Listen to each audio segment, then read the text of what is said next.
and we're talking about devolution, what works, what doesn't work, how do we fix what isn't working, how do we amplify what is working. And for this hour, I'm joined with two members of County Assembly from Arujo and Olkeri ward. Watu wa Kajiado na watu wa Homa Bay, I know you feel well represented. We have, of course, Stephen Gatho of Olkeri ward in Kajiado County, and of course Arujo ward represented by Tony Otieno hapa ni Homa Bay. Thank you so much, gentlemen, for joining me. Thank you. It's my pleasure. Thank you for having us. Very nice to have you. I'll begin with the things that are working, but from an understanding perspective.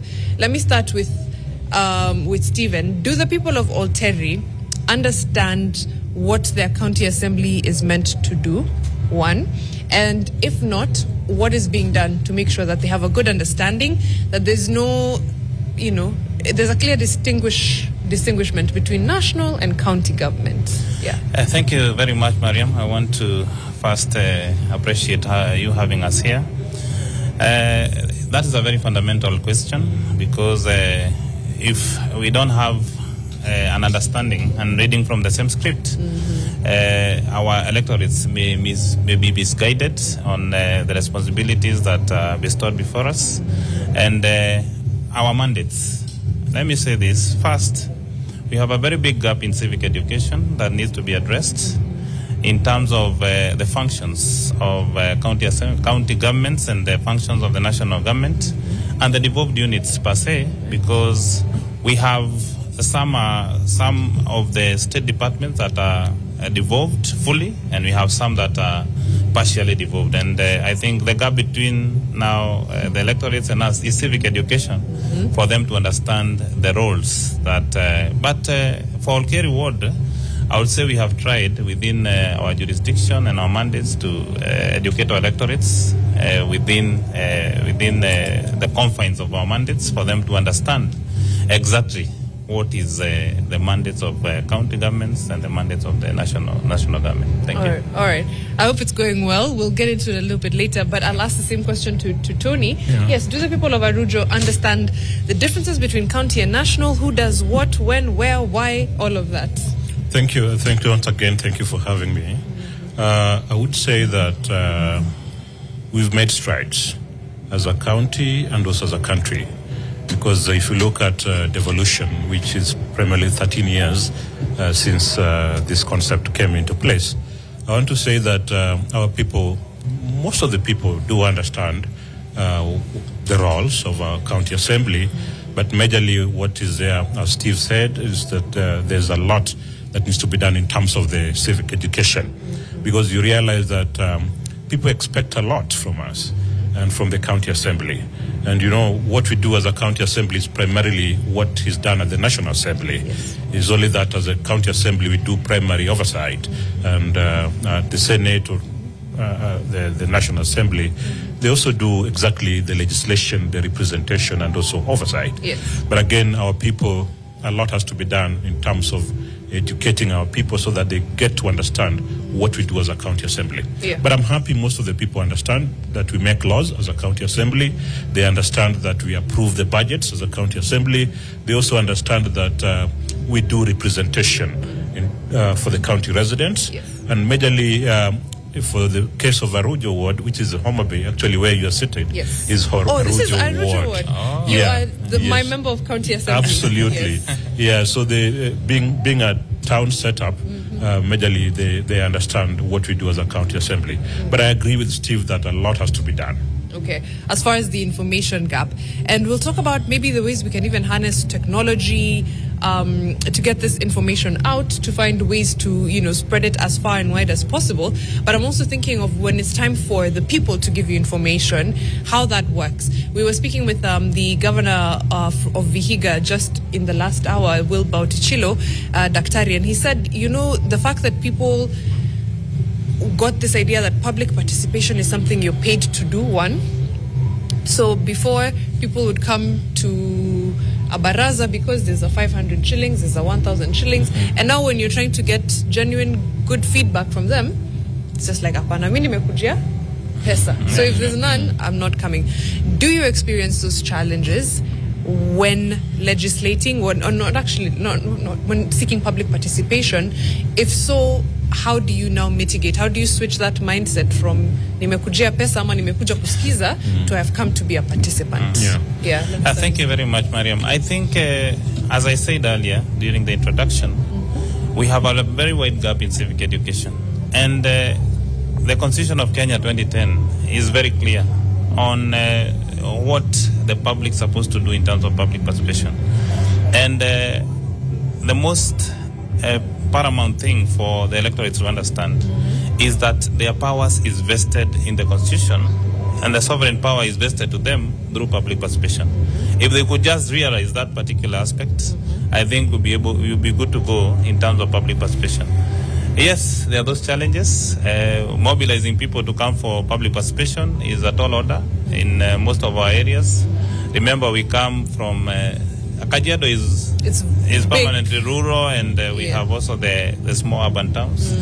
So before you bring people out, and I'm getting to understand from experience that what you're talking about, those issues of handouts, they treat them as political arena meetings, which are just public barazas. These forums are the ones that inform development, inform service delivery, and what we want to instill is that people should understand the meaning of public participation. Right. And once they understand the meaning, they'll be able to attend without being pushed to attend. Because many a times you find there are no quorums. And also the law on public participation, I think it is being amended because it is a very sketchy law that will inform now the whole issue of public participation, so that the public is able to understand why public participation. And public participation is the only arena or fora where citizens are able to express their priorities, express their dissatisfaction on issues that are supposed to be carried out by the county assemblies and also the national government. And therefore, I call upon our people to take public participation seriously. Actually, that was one of my policies when I was doing my campaign, because I knew without public participation, you may not realize the goals that, even the promises that you make to the people. Yeah, thank you. Very true. You could be doing things thinking you're doing a good job. Kumbe people needed water, you've given them electricity. Sure.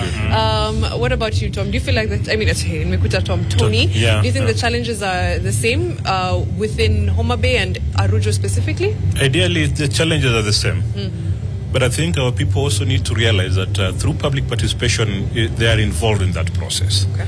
And the moment they would realize that they are involved in decision making, then I think nobody would even ask for a penny or so. Right.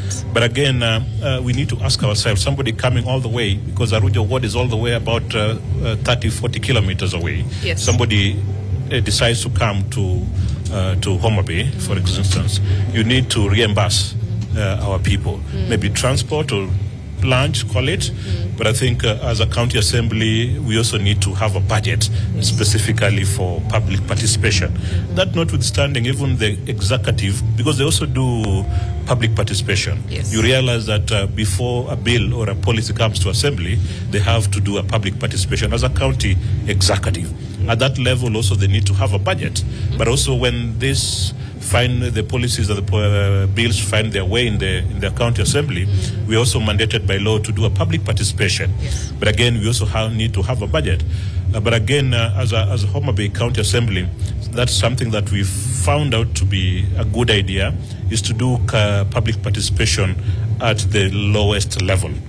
Because you realize most of the assembly, they do it within the premises of the assembly. Yes. But I think it's also important for us to go down to the people, because some of these people are the people who elected us. For instance, we can have the clusters. In Homa Bay, we have more of clusters. So it's not really to centralize public participation, but again, is to decentralize the public participation process. Yes, and we spoke to Governor Wanga yesterday, and she gave us an overview. This, I think, came from a benchmarking with Makueni. Yeah. This idea of clusters. So a village has a cluster. Absolutely. And then this cluster now informs the county assembly. Yes. Yeah? Yeah, like the case of Homa Bay County, for Arujo Ward, we have 3 clusters. Okay. So the ward is divided into 3 clusters. Majorly the clusters are the composition of the polling stations. Okay. Yeah, so for example, cluster A would be like 3-4 polling stations, and they would be called together. So they would have a discussion at that level. And then once they're done with the 3 clusters, then they can have convergence in terms of the ward now. Okay. Yeah. So in Homa Bay, we have the clusters. I quite like that, especially where even larger places. I don't know the size of Arujo, but I don't think it's as spread out as some wards in the country may be. So I'm thinking it's almost like a nyumba kumi, but for public participation. That's no? Yes and no. Okay. Yes and no. Tell me. Yeah, because if you look at Arujo, for example, we have like 21,000 voters. Majorly, one of the largest slums in Homa Bay town, that is Shauriako, is part of Arujo ward. And you can imagine the number of people in that slum. Yes. Yeah, and it's also part of Homa Bay town. It's quite spread. Yes. Yeah, but again, if you look at the composition, it has mentioned, it has the rural setup and also the town setup. Okay. Yeah, but the clusters is such a way that the 2 clusters are basically rural setup, and 1 cluster is basically a town setup. Okay. Yeah, but it's working so well. Yeah. In terms of if we could actually cascade this to the public participation to those units, then I think we'll go very far. Okay. Yeah. I want to talk about now the oversight role of county assemblies. Critical, still, but often overlooked until there's an impeachment. And then suddenly everybody knows that county assemblies oversight. What day-to-day oversight jobs do we overlook? And you can give me examples using your county assembly and your county assembly, because again, we only see it a lot of the times when it gets to national news, and that's when there's an impeachment attempt or an impeachment motion. So someone might think MCAs are doing nothing except attempting to impeach. If that's not happening, then there's nothing happening in the county assemblies. Thank you very much, Mariam. I think these are very wide responsibilities for county assemblies and the members of county assemblies. And this is one of our major roles as enshrined in the Constitution of 2010. Yes. And therefore, we have, as you have asked, the day-to-day activities on matters oversight. First, we have the funding of the budget. The funding of the budget comes from the equitable share of revenue that is released from the exchequer, from the national government, according to the percentages set by CRA, the Commission on Revenue Allocation. And we have now the on-source revenue streams that also add up to the budget. We have grants from donors and other sources of well-wishers who come to help counties. That is where the budget is informed. And when we talk about oversight, it is making sure that there is prudent use of resources from those sources and to the right programs that are set in the budget. First, we have the role of also making sure that we appropriate and set the budget. And the budgets are set is one of our oversight roles, because that is where the rubber meets the road. Once we set the budget, we appropriate the budget, and we make sure the budget process is okay, passed by the Office of the Control of Budget and also the National Treasury. Then that is when now we start our oversight role. Yeah. What programs did we put in the department set in the County Assembly of Kajiado? For instance, we have roads department. We have the budget that we have set maybe for maintenance of roads. We have budget set for maintenance of machinery. We have budgets to run the department itself. We must make sure every penny goes to the right use. Number two, I'll say from the exchequer releases, from employment, issues to do with procurement. Those are issues that we are supposed to put a hawk-eye on to make sure that all the resources that are meant to go to the public offers are used for the right program. And this is our oversight role, as you have just illustrated. Yes. We make sure the procurement process is as set in the law, the Disposal Act and Procurement Act, and making sure also these prudent employment processes are followed as per the law. We have a law that guides in matters employment, and making sure that we are also maintaining the percentages that are set, the 35% threshold on matters of on-source revenue and the equitable share should not surpass 35%. Those are the roles that we play in terms of oversight. I was just going to go into that because Kajiado has been flagged by the Auditor General for spending more than it should on payroll, in the 40s if I'm not wrong. So then, yes, where does the oversight come in? And then how do we fix? Thank you very much. Yeah. I happen to be the chair of the Sectoral Committee on Public Service, Administration, Social Services. The long title, Inspectorate, Citizen Participation, where public position comes in. Wait, okay. It's a long one. So, these issues of the wage bill, yes, it is right that we have surpassed the set threshold of 35%. We are actually at, I think, 42 or 43% thereabout. Which is a problem across countries. This is a common problem. Very true. As Tony says, it's a common problem across the counties. But we have done, last year, we did a HR audit headed by Institute of Human Resource Management in the country. And now we are implementing, we are on a roadmap to making sure that we get to the threshold. But also, we are putting measures. Yes. We are putting measures on collection of on-source revenue, because once you collect, you are able to collect on-source revenue, it brings down the wage bill, and that is where the gaps are. Actually, many counties, it's not the issue of employing, it's the issue of loopholes and mismanagement of on-source revenue collection. That is where the problem is, and that's where we are putting our emphasis. Because I also happen to be a member of the Finance Committee, we are putting emphasis and putting measures in terms of collection and sealing loopholes in on-source revenue collection and making sure that all the resources that we have are put to prudent use. Any timelines for this? For cleaning up, for example, I know they're meant to be done in tandem. You clean up, your payroll and HR as well as increasing the on-source revenue. But is there a timeline where the report actually, Marima, has a timeline, and I think in the next 1 year we should be through with all this cleaning and also making sure that we get to the threshold of collection of on-source revenue set by CRA and other participants who have done our survey, they have done our analysis, that we are able to what we are able to collect as a county. All right, Tony, I'll ask you the same question. But that with also a look now at Homa Bay, specific things being travel by MCAs has also been flagged by the Auditor General.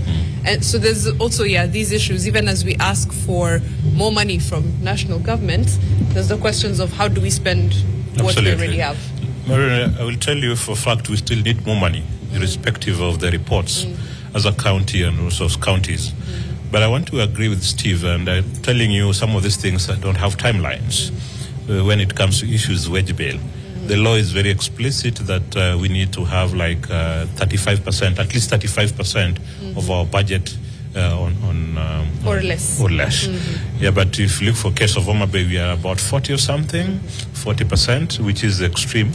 But one of the major things, and Steve already alluded to this, is that we must work on our own source revenue.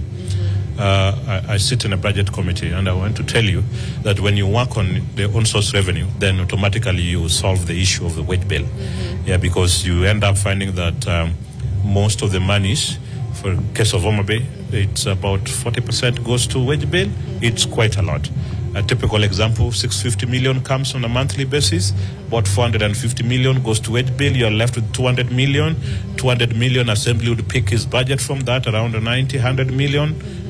What is left? Nothing for development. And you find that we also have principles for in terms of what to spend on development and also what to spend on recurrent. But you ask a specification in terms of our oversight role. You also said it, yes. And I'll just hold on to that thought. I was thinking about just what you've said about increasing own source revenue as a fix for this wage bill problem. To me, it sounds, and both of you have gone in that direction, and I understand, I do think we should increase own source revenue, 100% untapped potential, but it seems that it's also ignoring the problem of perhaps bloated workforces. And I know it might not necessarily be bloated, but maybe you could both speak to that. Yesterday we spoke to Governor Wanga again. She gave us a good idea of just how much of your wage bill goes into, for example, healthcare workers, which is a good chunk of them. So again, someone might say, Yes, if you're trying to increase revenue as opposed to reduce the workforce, are there people in there who could be, could it be a bloated workforce, or is it essential people only? That's why increasing on-source revenue is the answer. I'll tell you for a fact that the issue is not about bloated wage bill, because we still have shortages. Call it early child education. We still have shortage of teachers. We still have shortage of technical people in the health department. So if you want to lay off some of these people, again, it's a big problem, because some of these people are already employed on a permanent basis. And what we need to do is to work on ways on how to solve it. Yeah. The law is very clear, but we still have shortages. For a fact, Homa Bay, ECD teachers, we still need more. We still need doctors. We still need clinicians and the like. But again, what we need to work on is how to sort. One of the quickest solutions is to work on the on-source revenue, which Homa Bay has done very well. Actually, they've hit $1 billion in the subsequent reports. That's $1 billion as on-source revenue. This is extreme, because they're coming from 100 million to $1 billion. So it's really in 2 years or 3 years. That's a big improvement. That's a massive improvement. Yeah. So some 10x. It's 10 times what the Governor Wanga inherited.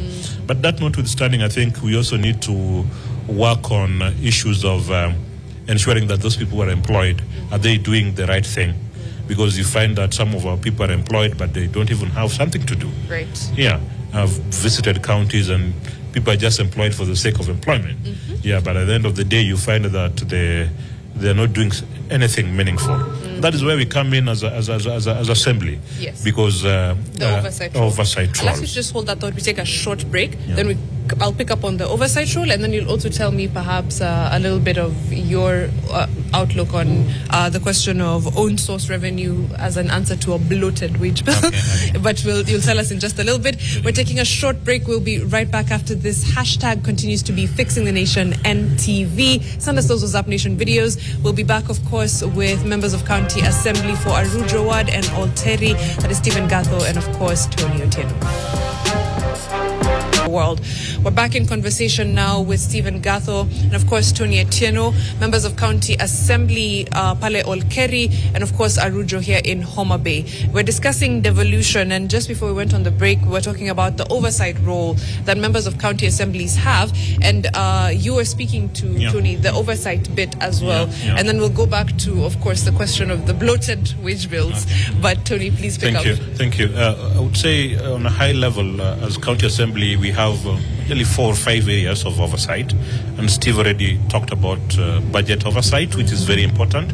I sit in a budget committee, and one of our role is to look at that budget presented to us as a proposal by the county executive. So we scrutinize the budget and give a report on the same. Majorly, you found that sometimes the executive is proposing X in a department, and we give them Y, and with reasons. So that is one area where we do oversight and call it budget oversight. The other area is about public participation, and we already talked about this.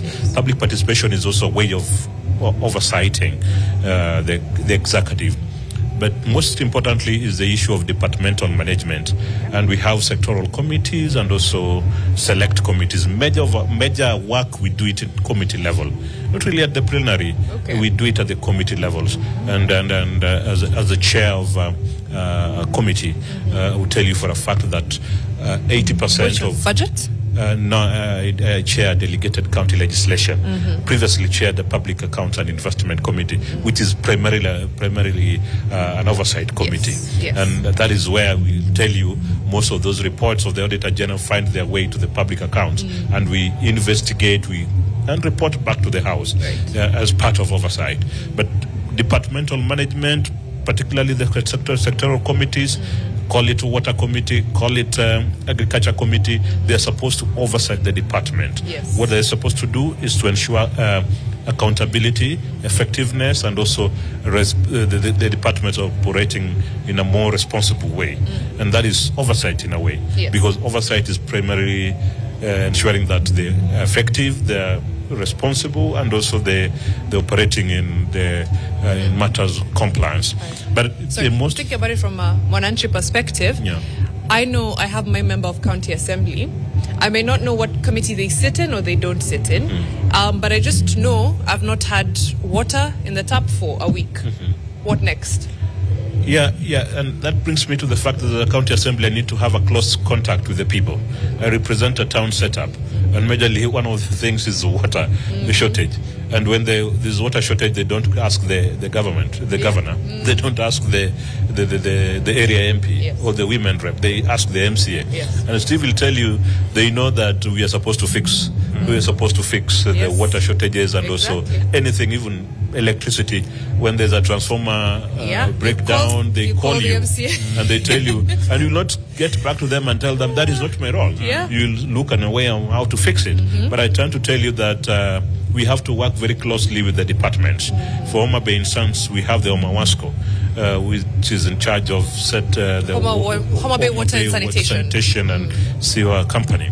Yeah, so when there's a problem, I quickly call them, so that my electorates do not really understand there's a gap. Yes. Yeah, but at the end of the day, we are supposed to work on this. But there are major problems, and I think it's also in the case of Kajiado, where we even go an extent of requesting for statements from the departments. Yeah, if there's a problem in the department, call it, they're not working as expected, then we request for statements, and then the departmental committee chairs would give us response, and if I'm not satisfied with the response, then I could have a follow-up on the same. Right. Yeah, so we... Thank you for closing that gap, because yes, as much as a lot of the public expects an MCA to, be the end-all fix-all and may not understand your role, so they call you for a funeral, but they also call you for fundraising. But I tell you, funeral is part of what we do. It's not even...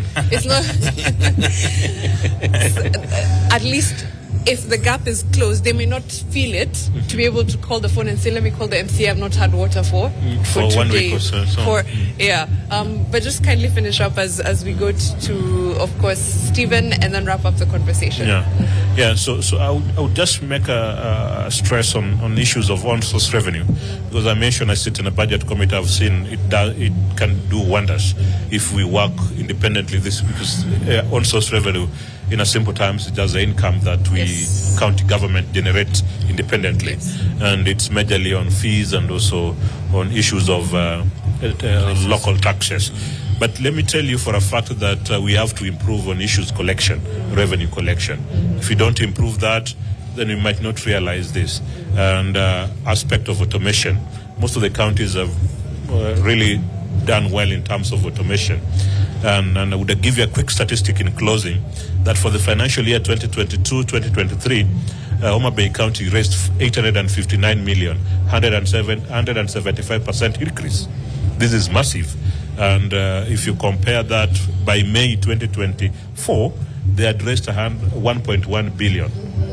This is massive, but is attributed to the fact of automation and also improvement in terms of revenue collection.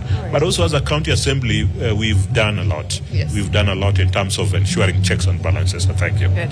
I appreciate that. Thank you so much. We just have to wrap up the convoy. I wanted to hear maybe from Stephen on the question again of, this idea of fixing a bloated wage bill with own source revenue. Is that a fact? Or for you, have you, and you spoke about, what you've done with the Integrated Human Resource Committee? But please speak to it a little bit more. Thank you, Mariam. I think that's a very fundamental question as you have placed it. Let me say this. One, I think we have a very big gap in terms of budgeting in the county assemblies. Our budgets are adversely cut. And I want to call on CRA to reconsider, because we are the grassroots leaders. We are the ones who is touching Wanjiko down there at the grassroots level. And if you don't have enough budgets to do this oversight, because even as the Honorable Tony alludes, that we do a lot of work in committees, sometimes we are subdued because of budgets. The budgets are not enough. They are not commensurate with the work that is given to the committees. And therefore you find there are gaps there because you're not able to cover a wide range of the oversight role. Number two, I will agree with you, yes. It's not obsolete that on-source revenue is the only cure for the issue of ballooning wage bills in counties.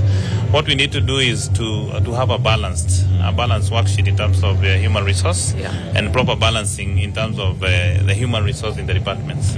Because you'll find a department having a humongous number of workers who have no specific roles. That one we must align. And that is what we are trying to cure through the Institute of Human Resource Audit that we did for the whole county. And I know from where I sit as the committee chair on public service in Kajiado, this is a report that we are taking very seriously. It's in the public domain, and the residents of Kajiado and the people of Kajiado are waiting for the results from the county assemblies, and therefore we are going to make sure that we do proper recommendations. What I want to call upon is the institutions, the national institutions that are supposed to implement the recommendations and reports that come from the county assemblies. Sometimes we copy issues to ESCC, to DCI, to COB, and sometimes in between here, cat and mouse game happen. And you find out that the oversight role, counties are subdued not to be doing oversight order. Whereas they are doing their rightful role in terms of oversight. Call them out as well. I think we'll continue. Call them out if you give, these recommendations and these reports and they're not acted on. I think it's also okay to say EACC, DCI, what's happening. But thank you so much, gentlemen, for this amazing conversation. There's a lot happening actually, but we are just wrapping up our conversation with MCA Olkeri Ward, that is Stephen Gatho, and of course the MCA for Arujo Ward in Homa Bay, where we are right now. That's Tony Otieno. We'll be getting into the entertainment a little bit. I want to give you a bit of insight into what's going to be happening at DevCon today. Kama unasikia shamra shamra kelele na nderemo, that's what's happening. Have a look, and then we'll get back in conversation with Governor for Muranga, Irungu Kangata, in just a minute. Thank you.